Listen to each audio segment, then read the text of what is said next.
इसे अपने पर्स में रख लें। दौलत परी आपकी तिजोरी कभी खाली नहीं होने देगी। जी हाँ मित्रों, यह बहुत ही चमत्कारिक उपाय है।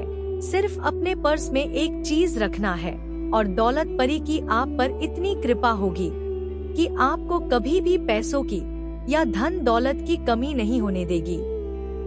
तो नमस्कार मित्रों, जय भोलेनाथ, जय गुरुदेव। आप सभी कैसे हैं? उम्मीद है कि भगवान भोलेनाथ की असीम कृपा बनी होगी और आप सभी अच्छे होंगे। मित्रों, आप सभी का हमारे चैनल पर बहुत बहुत स्वागत है, अभिनंदन है। तो आज की इस वीडियो में हम एक ऐसा सरल उपाय बताने जा रहे हैं जिस उपाय को करने से यह परी तुरंत ही प्रसन्न हो जाती है। जी हाँ मित्रों, आज हम बात कर रहे हैं दौलत परी की। अगर आप भी इस परी को प्रसन्न करना चाहते हैं तो आपके लिए यह वीडियो खास होने वाली है। बिना स्किप किए वीडियो को पूरा देखें। और हाँ, यदि आप हमारे चैनल पर नए हैं, पहली बार आए हैं, तो हमारे चैनल को सब्सक्राइब कर लें और बेल आइकन को दबाना ना भूलें, ताकि इस प्रकार की जो छोटी छोटी उपायों को या साधना को लेकर आते हैं तो उसका नोटिफिकेशन आप तक पहुंच सके, इसकी जानकारी आपको मिल सके। तो मित्रों, इस परी को प्रसन्न करने की जो उपाय बता रहे हैं, इसे करने से पहले आपको कुछ बातों का ध्यान रखना बहुत जरूरी होता है। तो आइए इसके बारे में विस्तार से जानते हैं। मित्रों, दौलत परी को प्रसन्न करना न केवल समृद्धि की प्राप्ति का मार्ग खोलता है, बल्कि यह जीवन में शांति और संतुलन भी प्रदान करता है।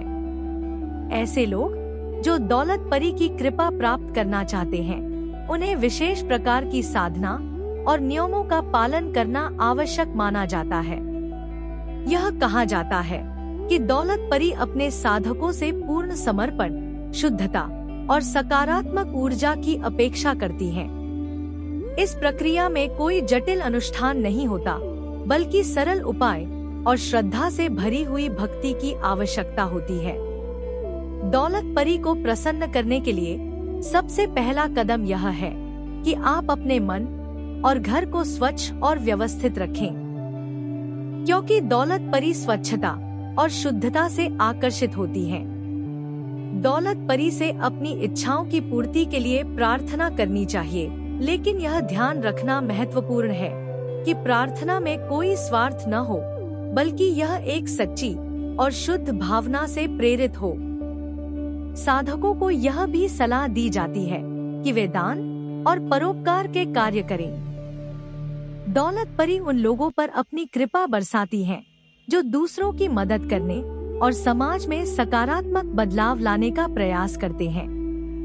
जैसे किसी जरूरतमंद को भोजन, वस्त्र या अन्य सहायता प्रदान करना दौलत परी को प्रसन्न करने में सहायक प्रद होता है। इसके अलावा साधक को नियमित रूप से अपने परिवार और समाज के प्रति अपने कर्तव्यों का पालन करना चाहिए, क्योंकि परी ऐसे व्यक्तियों की सहायता करती हैं जो अपने जीवन में संतुलन बनाए रखते हैं। इसके अतिरिक्त दौलत परी को प्रसन्न करने के लिए साधकों को अपने खान पान और दिनचर्या पर भी ध्यान देना चाहिए। मतलब साधक को सात्विक भोजन ग्रहण करना चाहिए और अपने मन को क्रोध, ईर्ष्या और लोभ जैसे नकारात्मक भावों से मुक्त रखना चाहिए।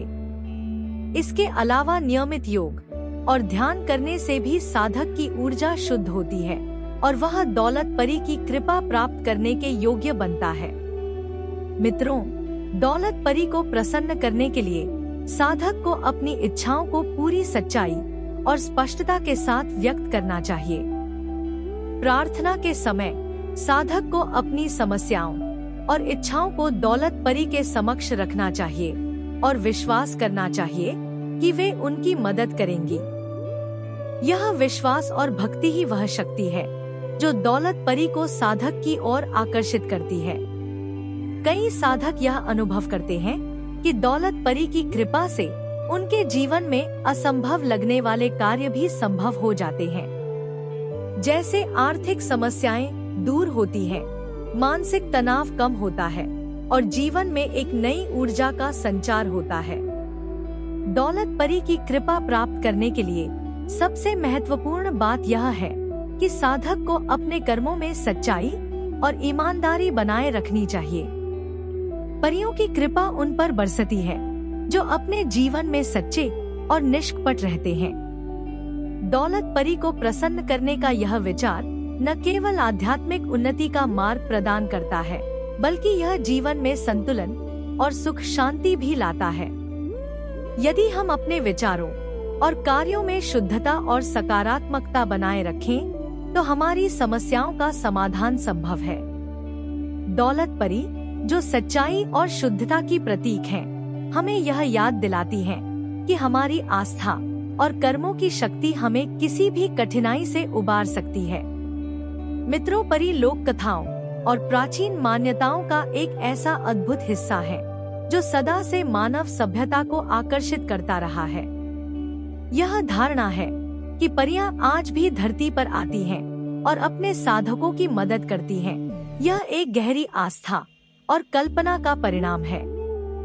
परियां, जिनका उल्लेख दुनिया के विभिन्न संस्कृतियों और धर्मों में पाया जाता है, जो अद्भुत और दिव्य शक्तियों से परिपूर्ण होती हैं। इसलिए उन्हें प्रकृति का अभिन्न हिस्सा माना गया है और यह विश्वास है कि वे मानवता की भलाई के लिए कार्य करती हैं।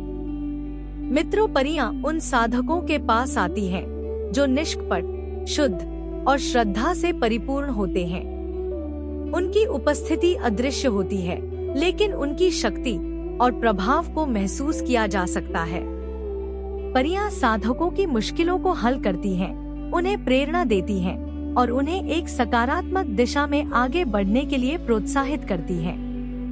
ऐसी मान्यता है कि वे साधकों के जीवन में चमत्कारिक बदलाव ला सकती हैं, चाहे वह आर्थिक संकट हो, मानसिक शांति की आवश्यकता हो या फिर किसी विशेष लक्ष्य को प्राप्त करने का संघर्ष। परियों को प्रकृति की विभिन्न शक्तियों का प्रतीक माना गया है। उनका निवास स्थान आमतौर पर प्रकृति के शांत और सुंदर स्थानों जैसे घने जंगल, ऊंचे पहाड़, झरने और फूलों से भरे बगीचे में माना जाता है। वे इन स्थानों पर साधकों के साथ जुड़ती हैं और उन्हें अपनी दिव्य ऊर्जा प्रदान करती हैं। परियां अपने साधकों को आध्यात्मिक मार्गदर्शन देती हैं, जिससे वे अपनी अंतरात्मा की आवाज को सुन सकें और अपने जीवन में संतुलन स्थापित कर सकें। साधकों की परियों से जुड़ने की प्रक्रिया अत्यंत सरल और शुद्ध मानी जाती है। यह कहा जाता है कि जिनके मन में सच्ची भक्ति और श्रद्धा होती है, वे परियों के आशीर्वाद के पात्र होते हैं। साधक आमतौर पर ध्यान, साधना और प्रार्थना के माध्यम से परियों को अपनी ओर आकर्षित करते हैं। मित्रों, परियां अपनी उपस्थिति का आभास साधक को छोटे छोटे संकेतों के रूप में देती हैं, जैसे फूलों की खुशबू, ठंडी हवा का झोंका या प्रकृति के माध्यम से अनोखे अनुभव। कई साधकों का मानना है कि परियां न केवल मानसिक और भावनात्मक शांति प्रदान करती हैं, बल्कि वे साधकों को भौतिक समस्याओं से भी छुटकारा दिलाती हैं। उदाहरण के लिए, यदि कोई साधक आर्थिक संकट में है, तो परी उसकी मदद करने के लिए खुद आती है। यदि कोई साधक मानसिक तनाव से गुजर रहा है, तो परी उसे आत्मिक शांति प्रदान करती है। इसके अलावा परियां उन साधकों को विशेष उपहार देती हैं जो उनके प्रति पूरी तरह समर्पित होते हैं। ये उपहार किसी की अदृश्य रक्षा, किसी विशेष कार्य में सफलता या जीवन की दिशा को सकारात्मक तरीके से बदलने के रूप में होते हैं। परियों की सहायता प्राप्त करने के लिए साधक को अपनी आत्मा की शुद्धता पर ध्यान देना होता है, क्योंकि परी केवल उन्हीं लोगों की सहायता करती हैं जिनके दिल में दया, करुणा और प्रेम की भावना होती है। किसी भी प्रकार का स्वार्थ, क्रोध या नकारात्मकता परियों को दूर कर सकता है। इसलिए साधक को अपने विचारों और कर्मों को शुद्ध और सकारात्मक बनाए रखना चाहिए। मित्रों, परियां साधकों को उनकी इच्छाओं की पूर्ति के साथ साथ उनकी आत्मा के विकास में भी मदद करती हैं और वे साधकों को यह सिखाती हैं कि सच्चा सुख और शांति भौतिक चीजों में नहीं, बल्कि आत्मा की उन्नति में है। परियां साधकों को उनके भीतर छिपी शक्तियों और क्षमताओं को पहचानने में मदद करती हैं, जिससे वे अपने जीवन के असली उद्देश्य को समझ सकें। परियों की उपस्थिति और उनकी मदद का विचार एक गहरे विश्वास और आशा का प्रतीक है, क्योंकि यह धारणा हमें यह सिखाती है कि यदि हम सच्चे मन से अपने जीवन में सकारात्मकता और शुद्धता लाने का प्रयास करें, तो हमारे जीवन में चमत्कारिक बदलाव संभव है। परियां हमें याद दिलाती हैं कि हमारी आत्मा की शक्ति और हमारी आस्था हमें किसी भी कठिनाई से बाहर निकाल सकती है। आज के आधुनिक युग में भी परियों की उपस्थिति और उनके प्रति विश्वास लोगों को प्रेरणा देते हैं। यह विश्वास न केवल हमारी संस्कृति और परंपराओं का हिस्सा है, बल्कि यह हमारे जीवन में आशा और सकारात्मकता का संचार करता है। यह परी जो सच्चाई, पवित्रता और करुणा का प्रतीक है, यदि हम अपने भीतर के साधक को जागृत करें, तो हम इस परी के माध्यम से अपने जीवन में अद्भुत और असंभव लगने वाले कार्यों को भी संभव बना सकते हैं।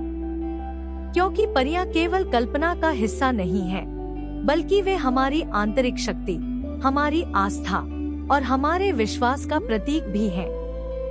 वे हमें यह याद दिलाती हैं कि जीवन में हर चुनौती के पीछे एक अवसर छिपा होता है और हर कठिनाई हमें मजबूत और बेहतर बनाने का एक माध्यम होती है।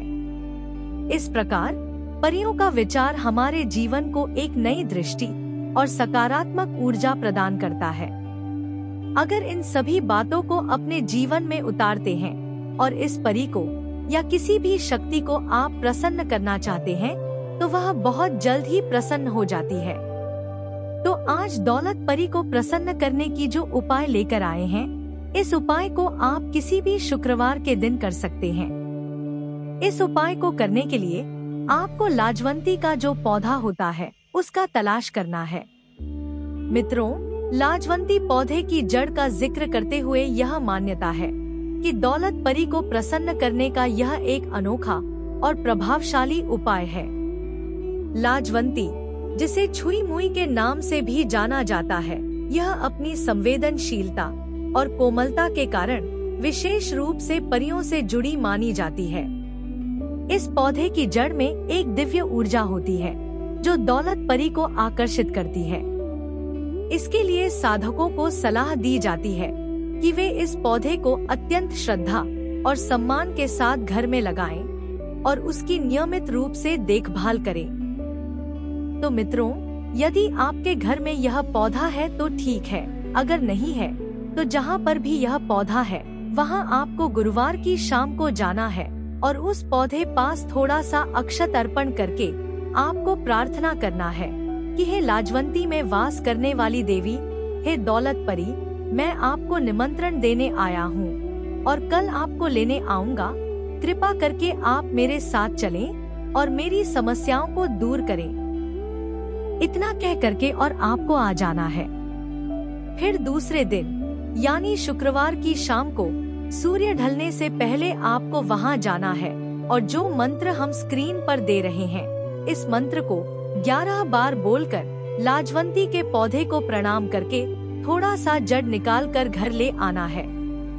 घर में लाकर उस जड़ को अपने पूजा स्थल पर स्थापित करें और उसे शुद्ध जल, कच्चे दूध और गुलाब जल से स्नान कराना है और उस पर सुगंधित पुष्प अर्पित करें। इस प्रक्रिया से लाजवंती की जड़ में निहित शक्तियाँ जागृत होती हैं, जो साधक और दौलत परी के बीच एक दिव्य सेतु का काम करती है। मित्रों, लाजवंती की जड़ को पूजा स्थल पर रखने से न केवल आर्थिक समृद्धि का मार्ग प्रशस्त होता है, बल्कि साधक के घर में सकारात्मक ऊर्जा और शांति का भी संचार होता है।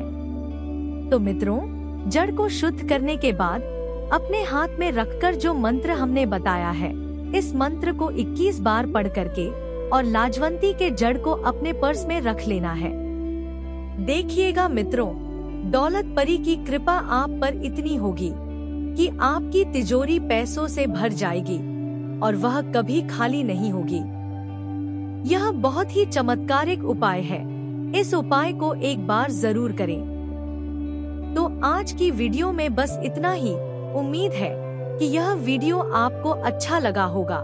यदि अच्छा लगा है तो इसे लाइक करें और हमारे चैनल को सब्सक्राइब करना ना भूलें। तो कल फिर मिलेंगे एक नए उपाय या साधना को लेकर। तब तक के लिए जय भोलेनाथ, जय गुरुदेव।